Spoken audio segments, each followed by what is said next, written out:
Hello दोस्तों, स्वागत है आप सभी का राहुल एकेडमी पर। आज हम आपके जीके जीएस के ऐसे महत्वपूर्ण 500 क्वेश्चन आंसर करेंगे जो आपके आने वाले एसएससी एमटीएस के एग्जाम में बहुत ही ज़्यादा मदद मिलेगा।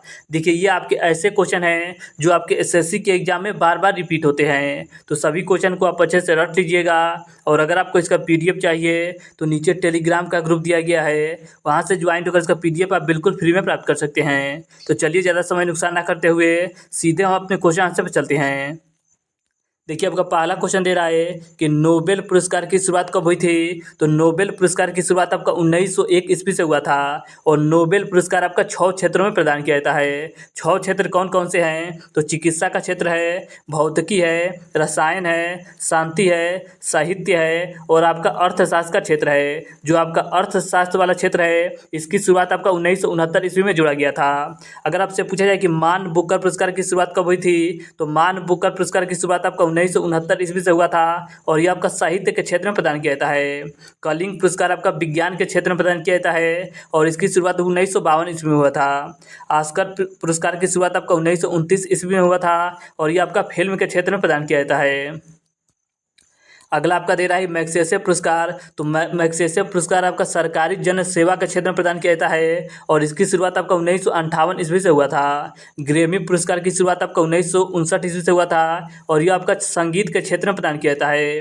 भारत रत्न की शुरुआत 1954 ईस्वी में हुआ था। ज्ञानपीठ पुरस्कार की शुरुआत 1965 ईस्वी में हुआ था और यह आपका साहित्यकार को दिया जाता है। अर्जुन पुरस्कार आपका 1961 ईस्वी से प्रदान किया जाता है खिलाड़ियों को। इसके आगे आपका अगला दे रहा है कि दादा साहब फाल्के की बात की जाए तो दादा साहब फाल्के पुरस्कार 1969 ईस्वी से दिया जाता है सिनेमा के क्षेत्र में। पुलित्जर पुरस्कार की बात की जाए तो 1917 ईस्वी से प्रदान किया जाता है पत्रकारिता को। तो इन सभी पॉइंट को आप अच्छे से याद रखिएगा। अगला आपका दे रहा है कि करो या मरो का नारा किसने दिया था। तो करो या मरो का नारा आपके महात्मा गांधी जी के द्वारा दिया गया था। भारत छोड़ो का नारा आपके महात्मा गांधी जी के ही द्वारा दिया गया था।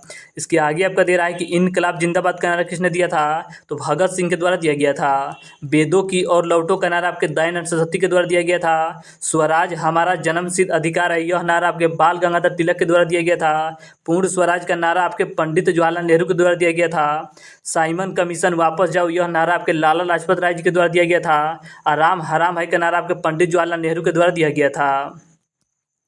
जय जवान जय किसान जय विज्ञान का नारा आपके अटल बिहारी वाजपेयी के द्वारा दिया गया था। जय हिंद का नारा सुभाष चंद्र बोस जी के द्वारा। सारे जहां से अच्छा हिंदुस्तान हमारा, यह नारा आपके मोहम्मद इकबाल के द्वारा दिया गया था। सरफरोशी की तमन्ना अब हमारे दिल में है, यह नारा आपके राम प्रसाद बिस्मिल्ला के द्वारा दिया गया था।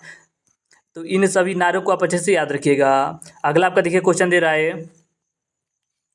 कि भारत और चीन की सीमा रेखा को किस नाम से जाना जाता है। तो इसे आपका मैक-मोहन रेखा के नाम से जाना जाता है। रेड क्लिफ की रेखा की बात करेगा तो ये आपका भारत और पाकिस्तान के बीच है। डुरंड रेखा पाकिस्तान और अफगानिस्तान के बीच है। हिंडनबर्ग रेखा आपके जर्मनी और पोलैंड के बीच है।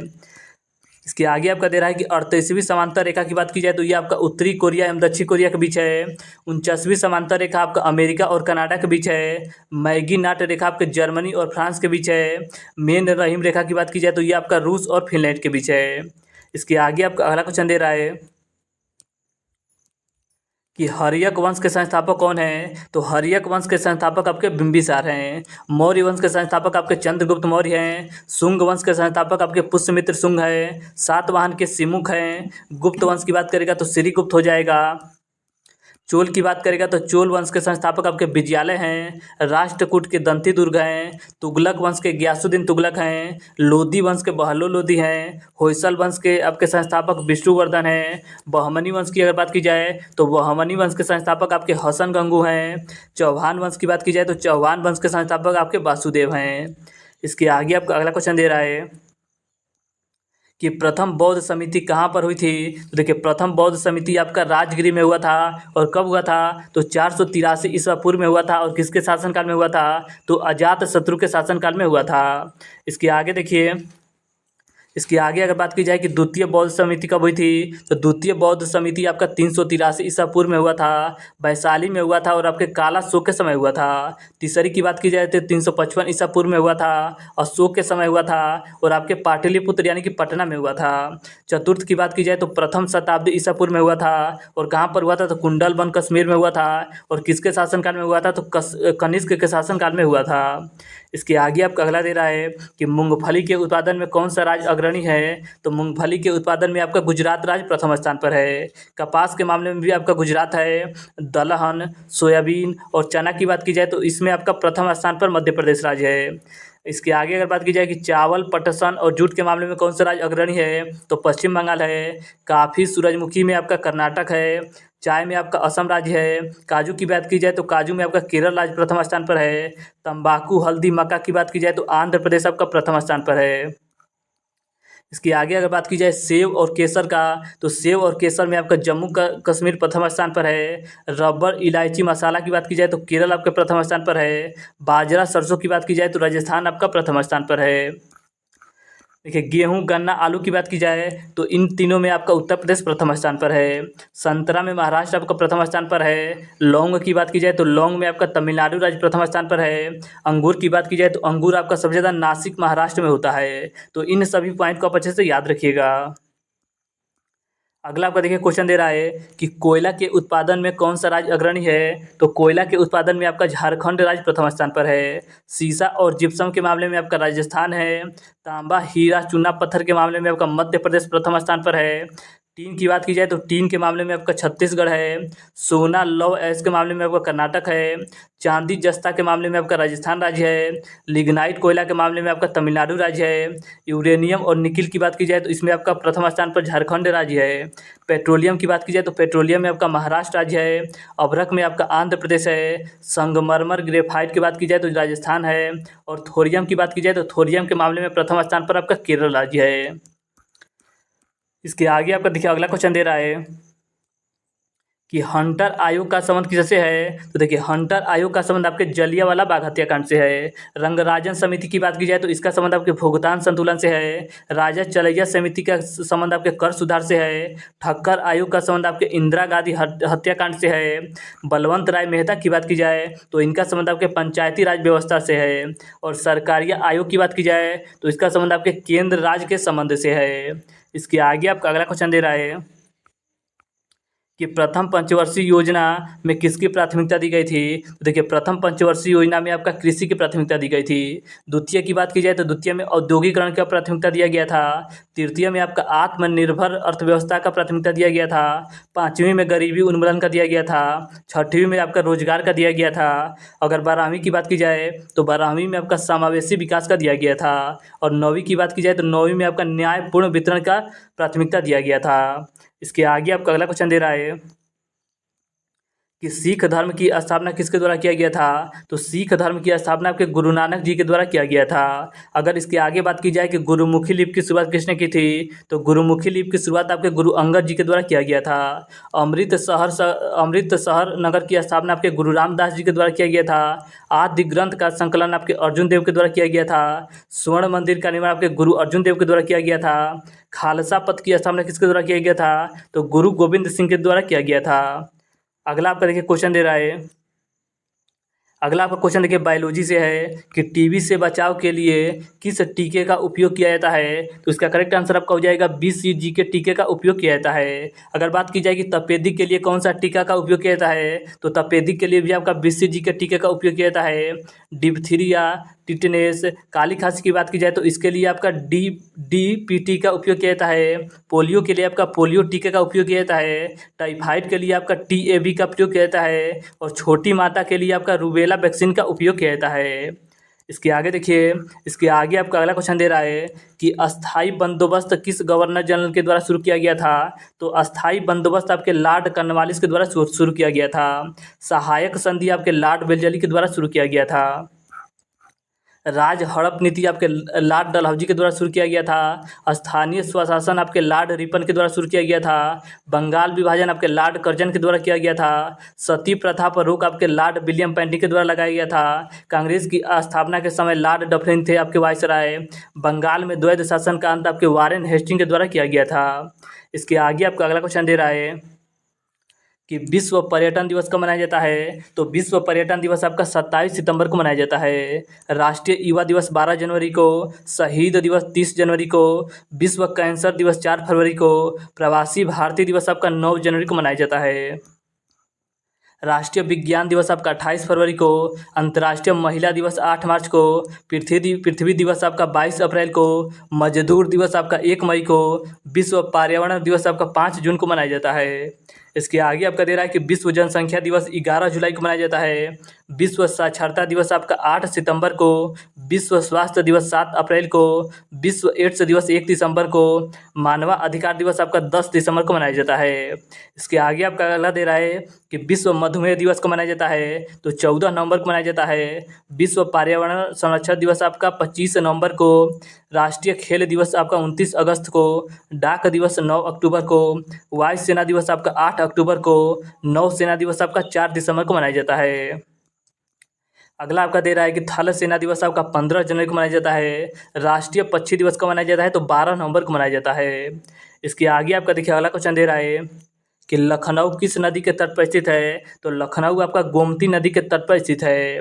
आगरा और दिल्ली की बात की जाए तो यह आपका यमुना नदी के तट पर स्थित है। कानपुर और आपका हरिद्वार गंगा नदी के तट पर स्थित है। अगर सूरत की बात की जाए तो सूरत आपका ताप्ती नदी के तट पर स्थित है। अयोध्या आपका सरयू नदी के तट पर स्थित है। हैदराबाद आपका मूसी नदी के तट पर स्थित है। उज्जैन की बात की जाए तो क्षिप्रा नदी के तट पर स्थित है। नासिक आपका गोदावरी नदी के तट पर स्थित है। पेरिस की बात की जाए तो ये आपका सीन नदी के तट पर स्थित है। जमशेदपुर की बात की जाए तो जमशेदपुर आपका स्वर्ण रेखा नदी के तट पर स्थित है। कोलकाता आपका हुगली नदी के तट पर स्थित है। इसके आगे आपका अगला क्वेश्चन दे रहा है कि बिहू किस राज्य का लोक नृत्य है। तो बिहू आपका असम राज्य का प्रसिद्ध लोक नृत्य है। सरहुल और कर्मा की बात की जाए तो ये आपका झारखंड राज्य का है। रासलीला, नौटंकी और कजरी की बात की जाए तो ये आपका उत्तर प्रदेश राज्य का है। भांखड़ा और गिद्धा की बात की जाए तो ये आपका पंजाब और आपके हरियाणा राज्य का है। इसके आगे अगर बात की जाए घूमर और कठपुतली का तो ये आपका राजस्थान राज्य से संबंधित है। गरबा डांडिया आपका गुजरात का है। लावनी और तमाशा महाराष्ट्र का है। मोहिनी अट्टम की बात करेगा तो ये आपका केरल हो जाएगा। यक्षगान आपका कर्नाटक का है। मुखौटा की बात करेगा तो मुखौटा आपका अरुणाचल प्रदेश राज्य का लोक नृत्य है। अगला आपका क्वेश्चन दे रहा है कि पीतल किसका मिश्र धातु होता है। तो पीतल आपका तांबा और जस्ता का मिश्र धातु होता है। कांसा की बात की जाए तो कांसा आपका तांबा और टिन का मिश्रण होता है। अगला क्वेश्चन दे रहा है कि विटामिन के खोजकर्ता कौन है। तो विटामिन के खोजकर्ता आपके फंक हैं। विटामिन ए की खोज किसने की थी। तो विटामिन ए की खोज आपके मैकुलम के द्वारा किया गया था। विटामिन बी की खोज भी आपके मैकुलम के द्वारा। विटामिन सी की खोज आपके होलकट के द्वारा। विटामिन डी की खोज आपके हॉपकिंस के द्वारा किया गया था। इसके आगे देखिए अगला आपका देखिए योजना से क्वेश्चन दे रहा है कि बेटी बचाओ बेटी पढ़ाओ योजना की शुरुआत कब हुई थी। तो इसका करेक्ट आंसर आपका हो जाएगा 22 जनवरी 2015 ईस्वी को हुआ था। अगर इसके आगे पूछा जाए कि दीनदयाल ग्राम ज्योति योजना की शुरुआत कब हुई थी तो 25 जुलाई 2015 ईस्वी को हुआ था। मेक इन इंडिया की शुरुआत कब हुई थी तो 25 सितंबर 2014 को हुआ था। प्रधानमंत्री जन धन योजना की शुरुआत आपका 28 अगस्त 2014 को हुआ था। स्वच्छ भारत मिशन की शुरुआत आपका 2 अक्टूबर 2014 को हुआ था। मनरेगा की शुरुआत आपका 2 फरवरी 2006 ईस्वी को हुआ था। इसके आगे आपका अगला दे रहा है कि प्रधानमंत्री ग्रामोद्य योजना की शुरुआत कब हुआ था तो 2000-2001 के बीच हुआ था। प्रधानमंत्री रोजगार योजना की अगर बात की जाए तो इसकी शुरुआत आपका 2 अक्टूबर 1993 ईस्वी में हुआ था। इंदिरा आवास योजना की शुरुआत आपका 1985-86 में हुआ था। अंत्योदय योजना कार्यक्रम की शुरुआत आपका 1977-78 के दौरान हुआ था। इसके आगे आपका अगला दे रहा है कि काम के बदले अनाज कार्यक्रम की शुरुआत कब हुई थी तो 1977-78 के दौरान हुआ था। इसके आगे आपका अगला क्वेश्चन दे रहा है कि संचालन समिति के अध्यक्ष कौन थे। तो संचालन समिति के अध्यक्ष आपके डॉक्टर राजेंद्र प्रसाद थे। संघ समिति के अध्यक्ष आपके पंडित जवाहरलाल नेहरू थे। प्रांतीय संविधान समिति के अध्यक्ष आपके वल्लभ भाई पटेल थे। प्रारूप समिति के अध्यक्ष आपके भीमराव अंबेडकर जी थे। झंडा समिति के अध्यक्ष आपके JB कृपलानी जी थी। अगला आपका देखिए JB कृपलानी थे। संघ शक्ति समिति की बात की जाए तो इसके अध्यक्ष आपके पंडित जवाहरलाल नेहरू थे। इसके आगे आपका अगला क्वेश्चन दे रहा है कि हॉकी के जादूगर किसे कहा जाता है। तो हॉकी के जादूगर आपका मेजर ध्यानचंद को कहा जाता है। अगर आपसे पूछा जाए कि उड़ान परी किसे कहा जाता है तो उड़ान परी आपका पीटी उषा को कहा जाता है। फ्लाइंग सिख आपका मिल्खा सिंह को कहा जाता है। रावलपिंडी एक्सप्रेस आपका शोएब अख्तर को कहा जाता है। सुपर माम की अगर बात की जाए तो ये आपका मेरी कॉम को कहा जाता है। अगला आपका दे रहा है कि बंगाल टाइगर किसे कहा जाता है। तो बंगाल टाइगर आपका सौरभ गांगुली जी को कहा जाता है। टर्मिनेटर की बात करेगा तो टर्मिनेटर आपका हरभजन सिंह को कहा जाता है। अगला आपका देखिए क्वेश्चन दे रहा है कि सवाना घास के मैदान किस देश में पाए जाते हैं। तो सवाना घास के मैदान आपके अफ्रीका महाद्वीप में पाया जाता है। अगर लानूस की बात की जाए तो लानूस आपका वेनेजुएला में पाया जाता है। प्रेयरी घास के मैदान आपके उत्तरी अमेरिका व कनाडा में पाया जाता है। पम्पास घास के मैदान आपके अर्जेंटीना में पाया जाता है। वेल्ड घास के मैदान आपके दक्षिण अफ्रीका में पाया जाता है। इसके आगे आपका दे रहा है डाउन्स। तो डाउन्स आपका ऑस्ट्रेलिया में पाया जाता है। स्टेपिज की बात की जाए तो स्टेपिज आपका एशिया और यूरोप में पाया जाता है। कंपोज की बात की जाए तो कंपोज आपका ब्राज़ील में पाया जाता है। पटाना की बात की जाए तो पटाना घास के मैदान आपके श्रीलंका में पाया जाता है। अगला आपका देखिए क्वेश्चन दे रहा है कि क्षेत्रफल की दृष्टि से भारत का विश्व में कौन सा स्थान है। तो देखिए क्षेत्रफल की दृष्टि से भारत का विश्व में आपका 7वां स्थान है। और पहले स्थान पर कौन सा देश है। तो पहले स्थान पर आपका रूस देश है। अगर आपसे पूछा जाए कि भारत का टोटल क्षेत्रफल कितना है तो भारत का टोटल क्षेत्रफल आपका 32,87,263 वर्ग किमी है, जो कि विश्व के 2.4% है। अगर बात की जाए कि 2011 के हिसाब से जनगणना में भारत का रैंक कितना है तो भारत का रैंक आपका दूसरा स्थान पर है। और भारत की जनसंख्या विश्व की जनसंख्या कितना है तो 17.5% है। देखिए क्षेत्रफल आपका 2.4 है और आपका जनसंख्या की बात करेगा तो 17.5 है। तो दोनों पॉइंट को अच्छे से याद रखिएगा।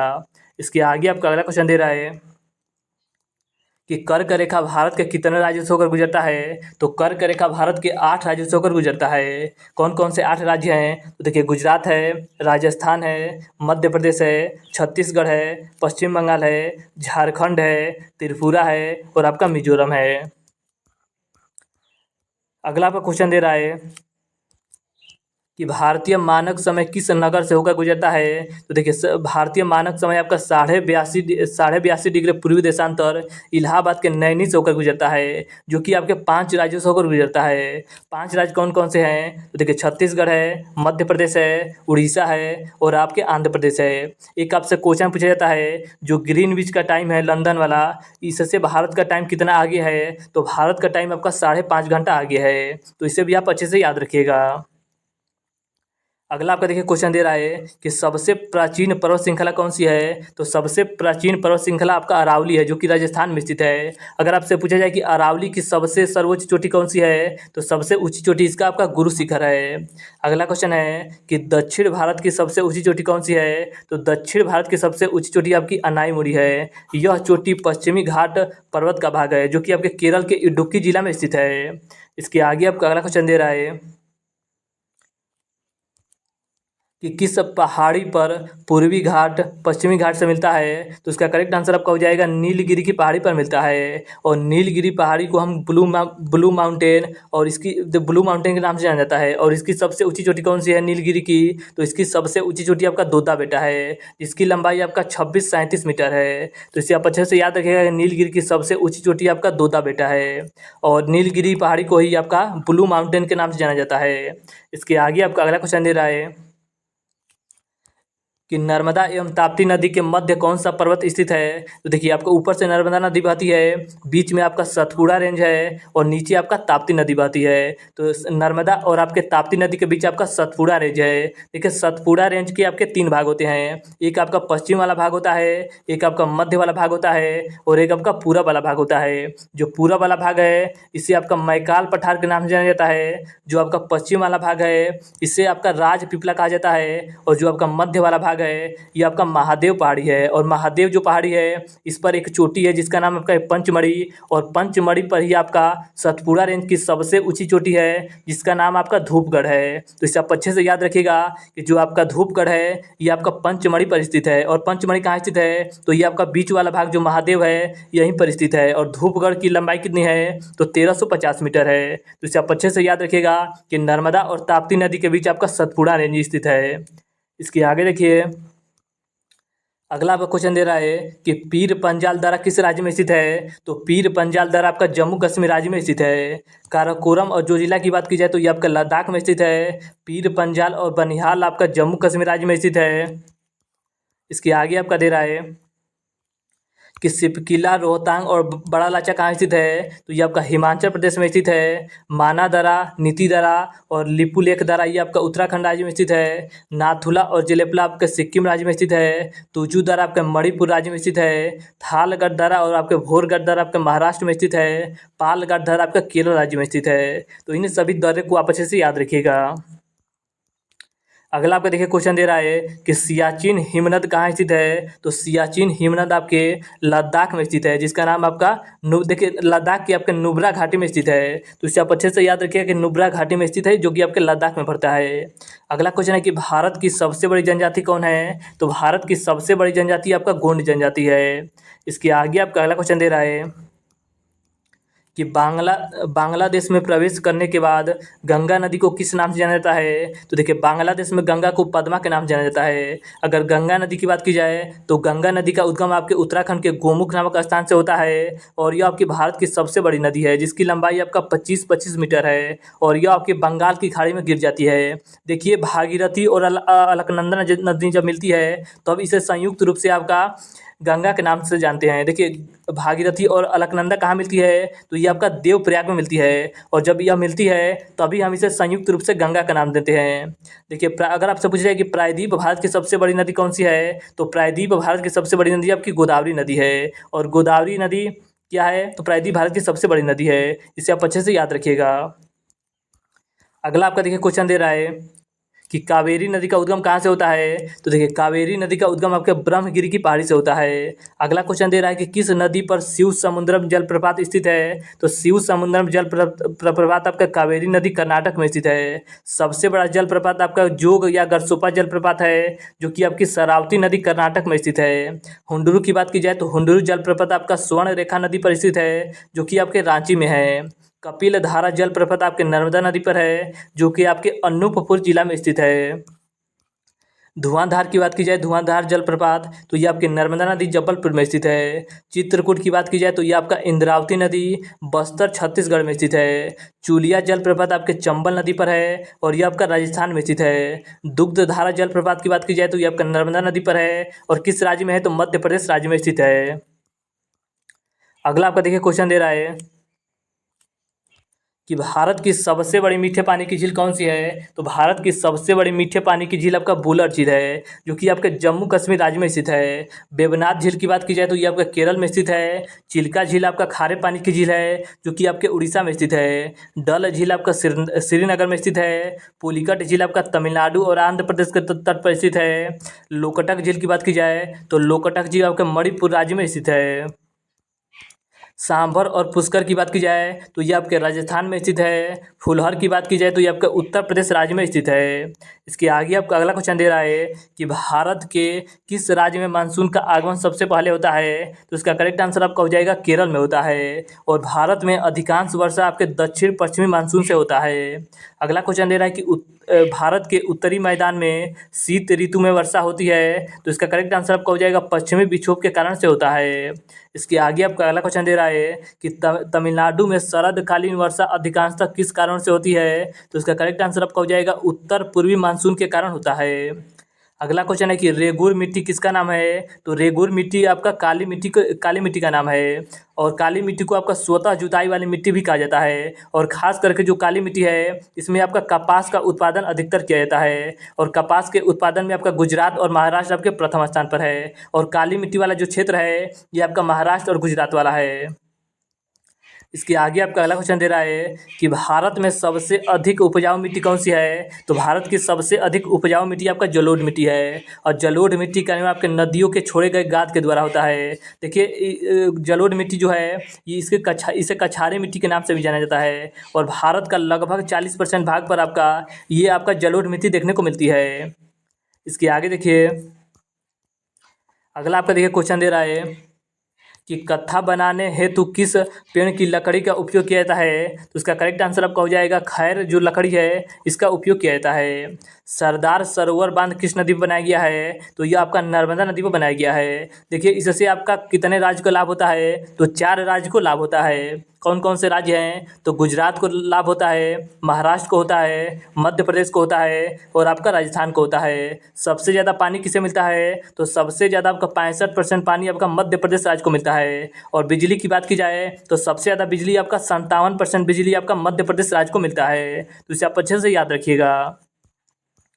अगला आपका देखिए क्वेश्चन दे रहा है कि सरदार सरोवर परियोजना के विरोध में कौन थे? तो मेघा पाटकर थे। अगला क्वेश्चन है कि भाखड़ा नांगल बांध किस नदी पर बनाया गया है? तो सतलज नदी पर बनाया गया है। हीराकुंड बांध कौन सी नदी पर बनाया गया है? तो महानदी पर बनाया गया है। इसके आगे आपका अगला क्वेश्चन दे रहा है कि विश्व में हरित क्रांति के जनक कौन है? तो इसका करेक्ट आंसर आपका हो जाएगा नॉर्मन ई बोरलॉन्ग है। भारत में अगर बात की जाए कि हरित क्रांति के जनक कौन है? तो MS स्वामीनाथन है।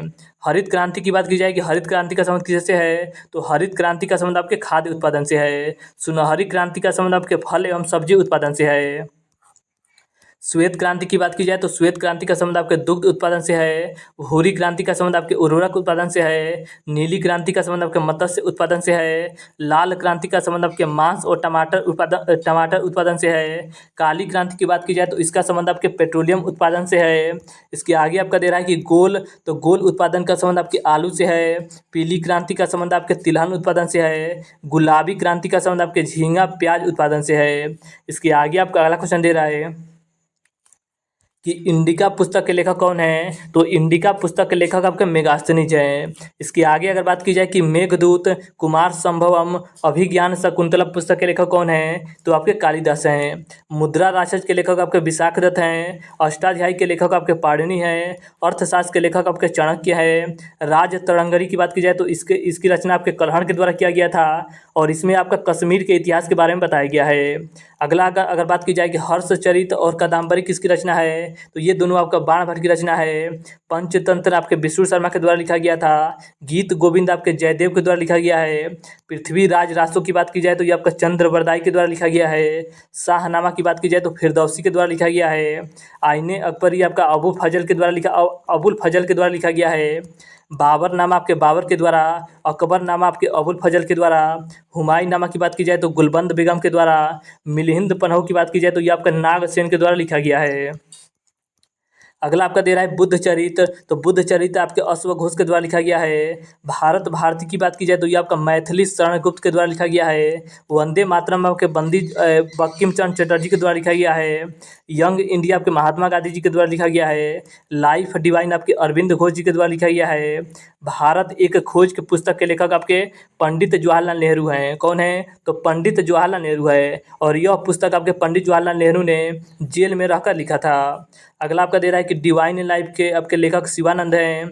इंडिया विंस फ्रीडम के लेखक आपके अबुल कलाम आज़ाद हैं। इंडिया डिवाइडेड के डॉक्टर राजेंद्र प्रसाद हैं। गोदान की बात की जाए तो मुंशी प्रेमचंद जी हैं। मालती माधव की बात की जाए तो आपके भवभूति जी हैं। तो इन सभी पुस्तक को आप अच्छे से याद रखिएगा। अगला आपको देखिए क्वेश्चन दे रहा है कि औरंगजेब का मकबरा कहाँ स्थित है? तो औरंगजेब का मकबरा आपके दौलताबाद में स्थित है। अगर अकबर की बात की जाए तो अकबर का मकबरा कहाँ स्थित है? तो सिकंदराबाद में स्थित है। बाबर की बात की जाए तो काबुल में स्थित है। जहांगीर का मकबरा आपके लाहौर में स्थित है। हुमायूं का मकबरा की बात की जाए तो इनका मकबरा आपके दिल्ली में स्थित है। शेर शाह सूरी की बात की जाए तो बिहार के सासाराम में है। शाहजहाँ की बात की जाए तो इनका मकबरा आपके आगरा में है। बैजू बावरा की बात की जाए तो मध्य प्रदेश के चंदेरी में इनका आपका समाधि है, यानी कि मकबरा है। देखिए अगला क्वेश्चन आपका दे रहा है कि खजुराहो मंदिर कहाँ स्थित है? तो खजुराहो मंदिर आपके मध्य प्रदेश के छतरपुर जिला में स्थित है। अजंता एलोरा की बात की जाए तो ये आपके महाराष्ट्र के औरंगाबाद में स्थित है। शांति निकेतन की बात की जाए तो पश्चिम बंगाल के कोलकाता में स्थित है। विजय स्तंभ की बात की जाए तो राजस्थान के चित्तौड़गढ़ में स्थित है। अगला आपका दे रहा है कि चार मीनार कहाँ स्थित है? तो चार मीनार आपके हैदराबाद में स्थित है। हम्पी आपके कर्नाटक में स्थित है। चिल्का झील आपके उड़ीसा में स्थित है। एलिफेंटा की बात की जाए तो ये आपके मुंबई में स्थित है। रॉक गार्डन आपके चंडीगढ़ में स्थित है। सारनाथ की बात की जाए तो ये आपके वाराणसी में स्थित है। महाबलीपुरम की बात की जाए तो ये आपके चेन्नई में स्थित है। स्तूप की बात की जाए सांची स्तूप का, तो देखिए सांची स्तूप आपके मध्य प्रदेश के रायसेन जिला में स्थित है। एक आपका भरहुत स्तूप भी पूछता है, तो भरहुत स्तूप आपके मध्य प्रदेश के सतना जिला में स्थित है। लिंगराज मंदिर की बात की जाए तो उड़ीसा में स्थित है। सोमनाथ मंदिर आपके गुजरात में स्थित है। कैलाश मंदिर आपके एलोरा महाराष्ट्र में स्थित है। महाबलेश्वर की बात की जाए तो महाबलेश्वर आपका महाराष्ट्र में स्थित है। दिलवाड़ा का जौन मंदिर की बात की जाए तो ये आपका राजस्थान के माउंट आबू में स्थित है। रामेश्वर मंदिर आपके तमिलनाडु में स्थित है। मीनाक्षी मंदिर की बात की जाए तो तमिलनाडु के मदुरई में स्थित है। स्वर्ण मंदिर की बात की जाए तो पंजाब के अमृतसर शहर में स्थित है। 2.5 दिन का झोपड़ा आपके राजस्थान के अजमेर में स्थित है। कांचीपुरम की बात की जाए तो ये आपका तमिलनाडु के चेन्नई में स्थित है। तो इन सभी मंदिर को आप अच्छे से याद रखिएगा।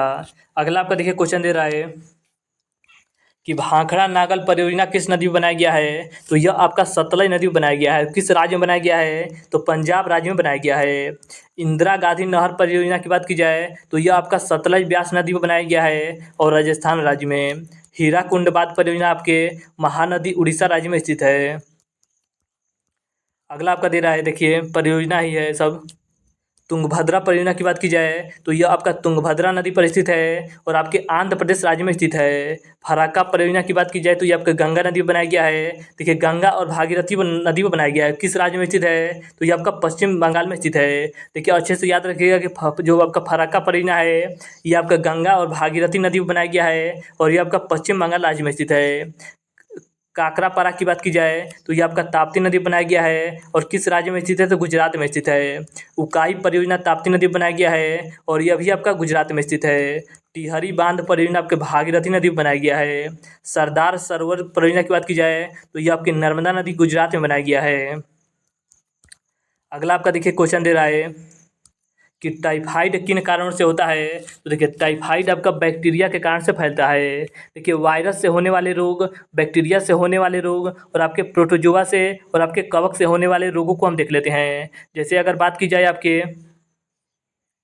कवक से कौन कौन से रोग होते हैं। देखिए वायरस से कौन कौन से रोग होते हैं। सबसे पहले वायरस के देख लेते हैं। तो वायरस से आपका रेबीज होता है, चेचक होता है, जुखाम होता है, पोलियो होता है, इन्फ्लुएंजा होता है, खासरा होता है, डेंगू ज्वर होता है, एड्स होता है और आपका चिकनगुनिया। ये सभी रोग आपके वायरस से होने वाले हैं। इसके आगे हम देख लेते हैं आपके बैक्टीरिया से कौन कौन से रोग होते हैं। देखिए बैक्टीरिया से आपके टिटनेस रोग होता है, फ्लैग रोग होता है, हैजा होता है, तपेदिक होता है, डिप्थीरिया होता है, काली खांसी होता है और आपका निमोनिया होता है। ये सभी आपके बैक्टीरिया से होने वाले रोग हैं। इसके आगे हम देख लेते हैं कि प्रोटोजुआ से कौन कौन से रोग होते हैं। देखिए अगर बात की जाए प्रोटोजुआ से कौन कौन से रोग होते हैं तो मलेरिया होता है, पायरिया होता है, सोने की बीमारी होती है, पेचिस होता है और आपका काला जार होता है। ये सभी आपके प्रोटोजुआ से होने वाले रोग हैं। इसके आगे देखिए, इसके आगे हम देखते हैं कि कवक से कौन कौन से रोग होते हैं। अगर कवक की बात की जाए तो कवक से आपका गंजापन होता है, एथलीट फुट होता है, दमा होता है, खाज होता है और आपका दाद होता है। ये सभी आपके कवक से होने वाले रोग हैं। इसके आगे आपका अगला क्वेश्चन दे रहा है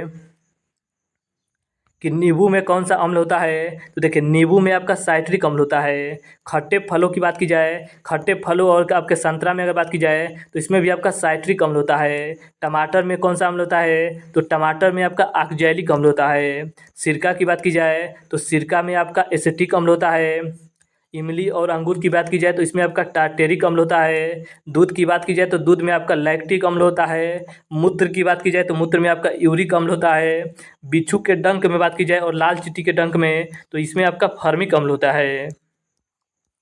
अगला आपका देखिए क्वेश्चन दे रहा है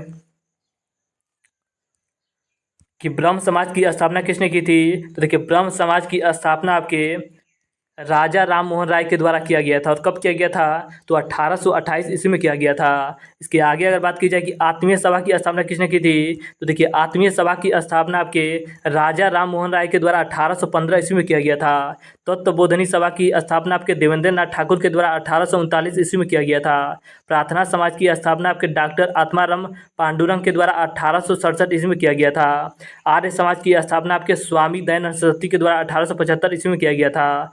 रामकृष्ण मिशन की स्थापना आपके स्वामी विवेकानंद जी के द्वारा 1897 ईस्वी में किया गया था।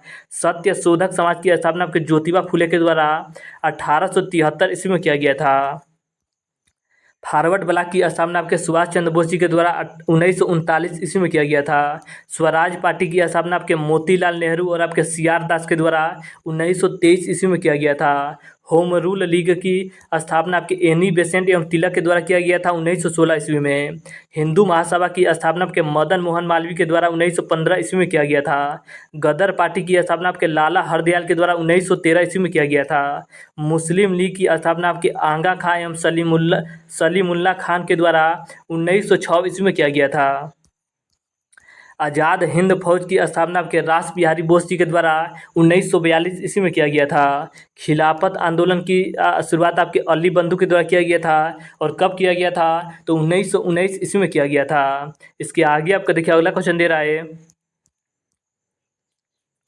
कि पेरियार वन्य जीव अभ्यारण्य किस राज्य में स्थित है? तो ये आपका केरल में स्थित है। जिम कार्बेट राष्ट्रीय उद्यान आपके उत्तराखंड में स्थित है। कान्हा खिचड़ी राष्ट्रीय उद्यान आपके मध्य प्रदेश में स्थित है। मानस वन्य जीव अभ्यारण्य आपके असम में स्थित है। रणथंभौर राष्ट्रीय उद्यान आपके राजस्थान में स्थित है। दुधवा राष्ट्रीय उद्यान आपके उत्तर प्रदेश राज्य में स्थित है। इसके आगे आपका देखिए अगला दे रहा है कि कांजीरंगा राष्ट्रीय उद्यान आपके असम में स्थित है। केवला देव घाना पश्चिम बिहार आपके राजस्थान में स्थित है। गिर राष्ट्रीय उद्यान गुजरात में है। बांदीपुर राष्ट्रीय उद्यान कर्नाटक में स्थित है। नल सरोवर पक्षी अभ्यारण्य गुजरात में है। दांची ग्राम अभ्यारण्य आपके जम्मू कश्मीर में स्थित है। राजाजी राष्ट्रीय उद्यान आपके उत्तराखंड राज्य में स्थित है। इसके आगे आपका अगला दे रहा है कि नागरहोल राष्ट्रीय उद्यान कहाँ स्थित है? तो ये आपका कर्नाटक में स्थित है। सुंदरवन राष्ट्रीय उद्यान आपके पश्चिम बंगाल राज्य में स्थित है। तो इन्हें सभी राष्ट्रीय उद्यान को आप अच्छे से याद रखिएगा। अगला आपका देखिए क्वेश्चन दे रहा है कि नर्मदा नदी का उद्गम कहाँ से होता है? तो नर्मदा नदी का उद्गम आपके अमरकंटक की पहाड़ी से होता है। देखिए अमरकंटक से 3 नदी का उद्गम होता है। एक आपकी नर्मदा नदी है, एक आपकी सोन नदी है और एक आपकी जोहिला नदी है। तीनों नदी का उद्गम आपके अमरकंटक नामक पहाड़ से होता है। और नर्मदा नदी कहाँ गिरती है? तो नर्मदा नदी जो आपका है ये आपकी अरब सागर में गिरती है। और बाकी जितनी भी अधिकतर नदियाँ हैं सभी आपकी बंगाल की खाड़ी में गिरती है। देखिए नर्मदा नदी और ताप्ती नदी ये आपकी ऐसी नदियाँ हैं जो आपकी एस्चुरी का निर्माण करती है। बाकी जितनी भी नदियाँ हैं ये आपका डेल्टा बनाती है। और नर्मदा और ताप्ती नदी आपके पश्चिम साइड में बहती है और जाकर आपके अरब सागर में गिरती है। अगर देखिए सिंधु नदी की बात की जाए तो सिंधु नदी आपका मानसरोवर झील से निकलती है और ये आपका अरब सागर में गिरती है। ताप्ती नदी की बात की जाए तो मुल्ताई की पहाड़ी से निकलती है और ये आपकी खंबात की खाड़ी में गिरती है। सोन नदी आपके अमरकंटक से निकलती है और ये आपकी गंगा की सहायक नदी है। ब्रह्मपुत्र की बात की जाए तो ब्रह्मपुत्र नदी आपके मानसरोवर झील से निकलती है और ये आपकी बंगाल की खाड़ी में गिरती है। गोदावरी की बात की जाए तो ये आपके नासिक के निकट से निकलती है और ये आपका बंगाल की खाड़ी में जाकर गिर जाती है। कावेरी नदी आपके ब्रह्मगिरी की पहाड़ी से निकलती है और ये अभी आपकी बंगाल की खाड़ी में जाकर गिर जाती है।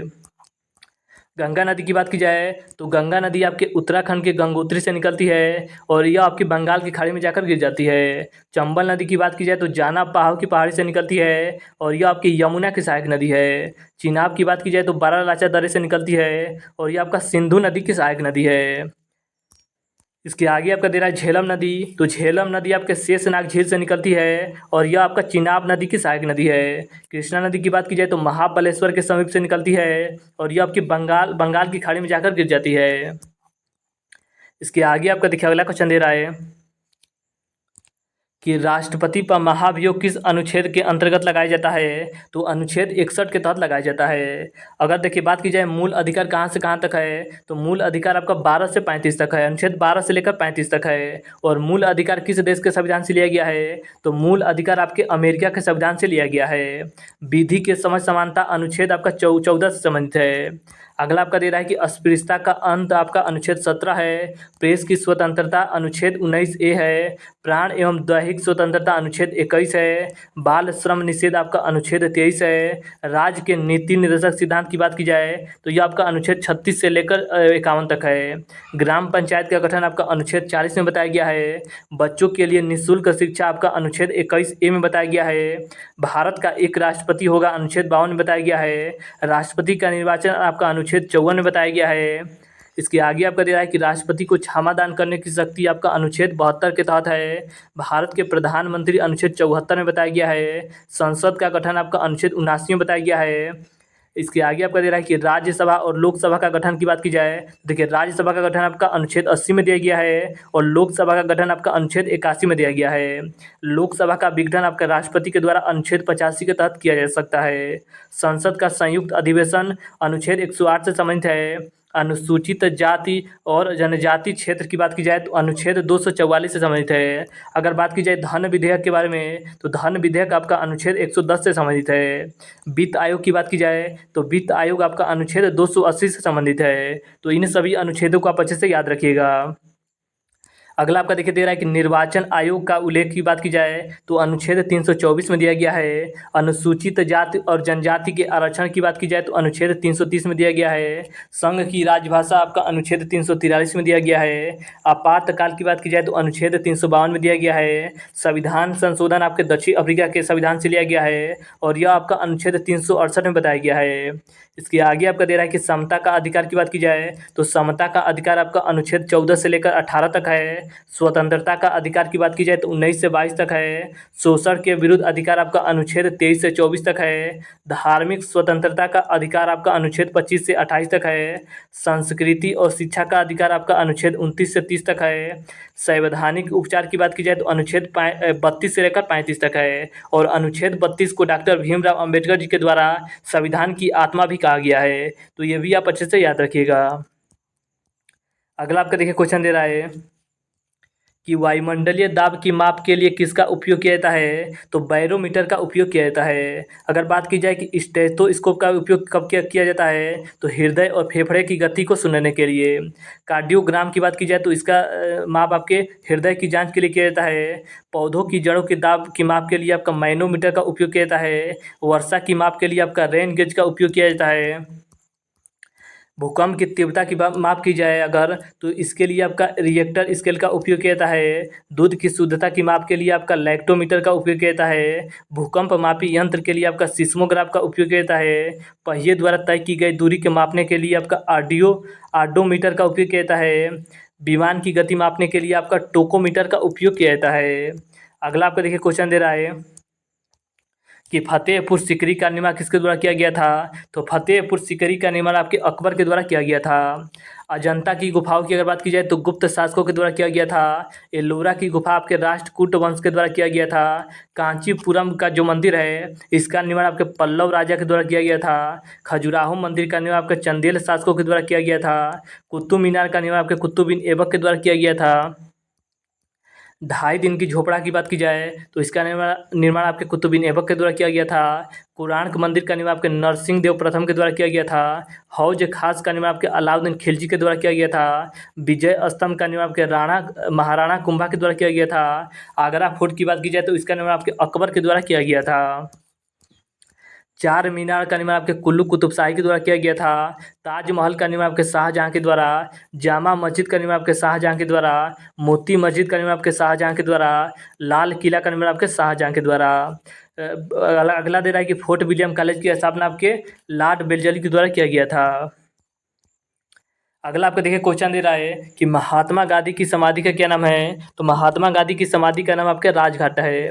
देखिए जवाहरलाल नेहरू की बात की जाए तो इनकी समाधि का नाम आपके शांतिवन है। लाल बहादुर शास्त्री की बात की जाए तो इनकी समाधि का नाम आपका विजय घाट है। इंदिरा गांधी की समाधि का नाम आपका शक्ति स्थल है। राजीव गांधी का वीरभूमि है। चौधरी चरण सिंह की बात की जाए तो किसान घाट नाम है इनकी समाधि का। डॉक्टर राजेंद्र प्रसाद की बात की जाए तो महाप्रयाण घाट नाम है। मोरारजी देसाई की बात की जाए तो इनकी समाधि स्थल का नाम आपका अभय घाट है। जगजीवन राम की बात की जाए तो इनकी समाधि स्थल का नाम आपका समता स्थल है। गुलजारी लाल नंदा की बात की जाए तो इनकी समाधि स्थल का नाम आपका नारायण घाट है। ज्ञानी जैल सिंह की समाधि स्थल का नाम एकता स्थल है। भीमराव अंबेडकर की समाधि स्थल का नाम आपका चैत्रा भूमि है। के आर नारायण की बात की जाए तो उदय भूमि नाम है। शंकर दयाल शर्मा की अगर बात की जाए समाधि स्थल का क्या नाम है तो कर्म भूमि नाम है। तो इन सभी समाधि स्थल को आप अच्छे से याद रखिएगा।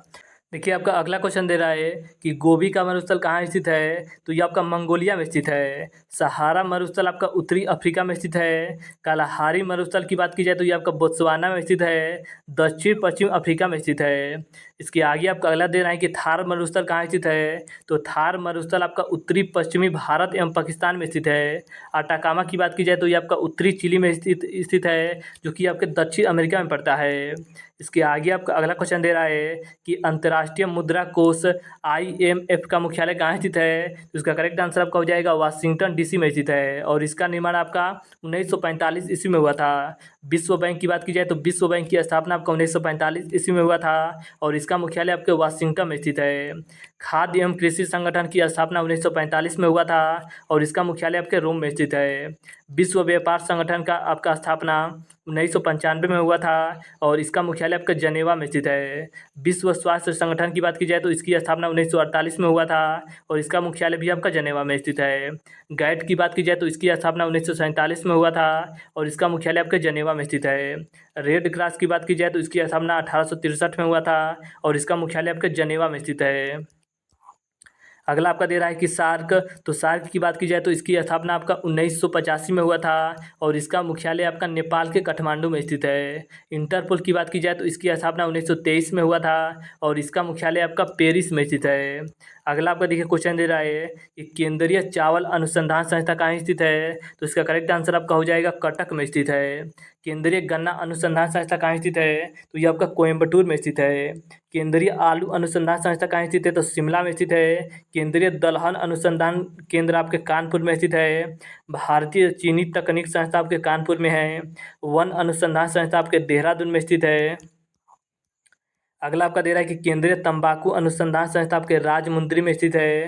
केंद्रीय चमड़ा अनुसंधान संस्था आपके चेन्नई में स्थित है। भारतीय लाख अनुसंधान संस्था आपके रांची में स्थित है। प्लाज्मा अनुसंधान संस्था आपके गांधीनगर में स्थित है। राष्ट्रीय समुद्र विज्ञान संस्था आपके पणजी में स्थित है। केंद्रीय औषधि अनुसंधान संस्था आपके लखनऊ में स्थित है। भारतीय मौसम विज्ञान संस्था की अगर बात की जाए तो नई दिल्ली में स्थित है। भारतीय मौसम वेधशाला की बात की जाए तो ये आपके पुणे में स्थित है। अगला आपका दे रहा है कि अखिल भारतीय आयुर्विज्ञान संस्था कहाँ स्थित है? तो ये आपका नई दिल्ली में स्थित है। अगला आपका दे रहा है कि भारतीय पुरातत्व सर्वेक्षण विभाग कहाँ स्थित है? तो कोलकाता में स्थित है। इसके आगे आपका अगला दे रहा है कि केंद्रीय भवन निर्माण अनुसंधान संस्था कहाँ स्थित है? तो ये आपका रुड़की में स्थित है। अगला आपका क्वेश्चन है कि आगा खा ट्रॉफी किस खेल से संबंधित है? तो आगा खा ट्रॉफी का संबंध आपके हॉकी से है। फीफा कप की बात की जाए तो फुटबॉल से है। रोवर्स कप का संबंध आपके फुटबॉल से है। रणजी ट्रॉफी का संबंध आपके क्रिकेट से है। थॉमस कप का संबंध आपके बैडमिंटन से है। डेविस कप का संबंध आपके टेनिस से है। उबेर कप का संबंध आपके बैडमिंटन से है। राइडर कप का संबंध आपके गोल्फ से है। इसके आगे आपका दे रहा है डुरंड कप, तो डुरंड कप का संबंध आपके फुटबॉल से है। संतोष ट्रॉफी का संबंध आपके फुटबॉल से है। एशिया कप का संबंध आपके क्रिकेट से है। होलकर ट्रॉफी का संबंध आपके ब्रिज खेल से है। अगला आपका क्वेश्चन दे रहा है कि कबड्डी खेल में कितने खिलाड़ी होते हैं? तो देखिए कबड्डी के खेल में आपके 7 खिलाड़ी होते हैं। क्रिकेट में 11 होते हैं और देखिए क्रिकेट में आपके 11 होते हैं। आपके फुटबॉल में 11 होते हैं और आपके हॉकी में भी 11 होते हैं। देखिए खो खो में 9 होते हैं। पोलो में आपके 4 होते हैं। लॉन टेनिस की बात की जाए तो 1 या 2 होते हैं। बैडमिंटन में 1 या 2 होते हैं। फुटबॉल में आपके 11 होते हैं और आपके हॉकी में भी 11 होते हैं। क्रिकेट में भी आपके 11 होते हैं। वाटर पोलो में आपके 7 होते हैं। वॉलीबॉल में 6 होते हैं। बास्केटबॉल में 5 होते हैं। टेबल टेनिस में आपके 1 होते हैं और सबसे ज़्यादा आपके रग्बी फुटबॉल में होते हैं। रग्बी फुटबॉल में आपके 15 खिलाड़ी होते हैं। बेसबॉल में 9 होते हैं और आपके हॉकी में 11 होते हैं। अगला आपका देखिए क्वेश्चन दे रहा है कि हरित क्रांति का संबंध किससे है? तो हरित क्रांति का संबंध आपके खाद्य उत्पादन से है। नीली क्रांति का संबंध आपके मत्स्य उत्पादन से है। पीली क्रांति का संबंध आपके तिलहन उत्पादन से है। रजत क्रांति का संबंध आपके अंडा उत्पादन से है। गोल क्रांति का संबंध आपके आलू उत्पादन से है। श्वेत क्रांति का संबंध आपके दुग्ध उत्पादन से है। भूरी क्रांति का संबंध आपके उर्वरक उत्पादन से है। लाल क्रांति का संबंध आपके मांस उत्पादन से है। गुलाबी क्रांति का संबंध आपके झींगा उत्पादन से है। सुनहरी क्रांति का संबंध आपके फल एवं सब्जी उत्पादन से है। तो देखिए आज हमने आपके जीके जीएस के ऐसे महत्वपूर्ण 500 से अधिक क्वेश्चन लगाए जो आपके एसएससी के एग्जाम में बार बार रिपीट होते हैं। तो इन्हीं सभी क्वेश्चन को आप अच्छे से रट लीजिएगा और अगर आपको इसका पीडीएफ चाहिए तो नीचे टेलीग्राम का ग्रुप दिया गया है, वहाँ से ज्वाइन होकर इसका पीडीएफ आप बिल्कुल फ्री में प्राप्त कर सकते हैं।